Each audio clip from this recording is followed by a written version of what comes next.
ഹനുമാൻ സ്വാമിയുടെ അനുഗ്രഹവും പ്രത്യേക കടാക്ഷവും കൂടുതലായി ലഭിക്കുമെന്ന് ജ്യോതിഷത്തിൽ വിശ്വസിക്കപ്പെടുന്ന പ്രധാന നക്ഷത്രങ്ങൾ താഴെ പറയുന്നവയാണ്. 1. മൂലം. മൂലം കേരളീയ ജ്യോതിഷ വിശ്വാസപ്രകാരം ഹനുമാൻ സ്വാമിയുടെ ജന്മനക്ഷത്രമാണ് മൂലം, പ്രത്യേകിച്ച് ധനുമാസത്തിലെ മൂലം നാൾ. അതിനാൽ 27 നക്ഷത്രങ്ങളിൽ മൂലം നക്ഷത്രത്തിൽ ജനിച്ചവർക്ക് സ്വാമിയുടെ പൂർണ്ണ അനുഗ്രഹവും സംരക്ഷണവും എപ്പോഴുമുണ്ടാകുമെന്നാണ് വിശ്വാസം. 2. സ്വാതി. സ്വാതി നക്ഷത്രത്തിന്റെ അധിപൻ വായുദേവനാണ്. വായുപുത്രനായ ഹനുമാൻ സ്വാമിക്ക് അതുകൊണ്ടുതന്നെ ഈ നക്ഷത്രവുമായി അഭേദ്യമായ ഒരു ആത്മീയ ബന്ധമുണ്ട്. സ്വാതി നക്ഷത്രക്കാർ ഹനുമാനെ ഭജിക്കുന്നത് അവർക്ക് ജീവിതത്തിൽ വലിയ ധൈര്യവും വിജയവും നൽകും. 3. പൂരുരുട്ടാതി. പൂർവഭദ്ര. ജ്യോതിഷശാസ്ത്രപ്രകാരം ഹനുമാൻ സ്വാമിയുടെ ഉജ്ജ്വലമായ ഊർജ്ജവുമായി വളരെ അടുത്തുനിൽക്കുന്ന നക്ഷത്രമാണ് പൂരുരുട്ടാതി. ഈ നക്ഷത്രക്കാർക്കും സ്വാമിയുടെ പ്രത്യേക അനുഗ്രഹമുണ്ട്.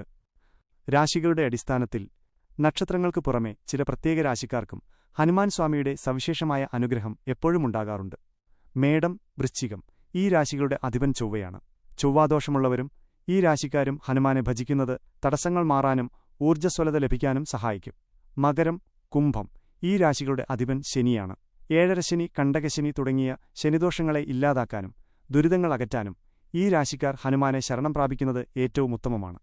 ഏതു നക്ഷത്രത്തിലോ രാശിയിലോ ജനിച്ചവരാണെങ്കിലും തികഞ്ഞ ഭക്തിയോടെ ഹനുമാൻ ചാലിസ ജപിക്കുകയോ നിരന്തരം രാമനാമം ജപിക്കുകയോ ചെയ്താൽ സ്വാമിയുടെ അനുഗ്രഹം തീർച്ചയായും ലഭിക്കുന്നതാണ്. മറ്റ് ഏതെങ്കിലും ഹിന്ദു ദേവതകളെക്കുറിച്ചോ അവരുടെ വിശേഷപ്പെട്ട മന്ത്രങ്ങളെക്കുറിച്ചോ അറിയാൻ നിങ്ങൾക്ക് താൽപ്പര്യമുണ്ടോ? വീഡിയോ ഇഷ്ടമായെങ്കിൽ ഒരു ലൈക്ക് അടിക്കാൻ മറക്കല്ലേ. നിങ്ങളുടെ ഓരോ കമന്റും ഞങ്ങൾക്ക് വലിയ പ്രചോദനമാണ്. അതുകൊണ്ട് അഭിപ്രായങ്ങൾ തീർച്ചയായും താഴെ കുറിക്കുക. ഫ്രണ്ട്സിനും ഫാമിലിക്കും വീഡിയോ മാക്സിമം ഷെയർ ചെയ്യുക. സപ്പോർട്ട് ചെയ്യുന്ന എല്ലാവർക്കും വലിയൊരു താങ്ക്സ്. അപ്പോൾ സബ്സ്ക്രൈബ് ചെയ്യാൻ മറക്കണ്ട കേട്ടോ.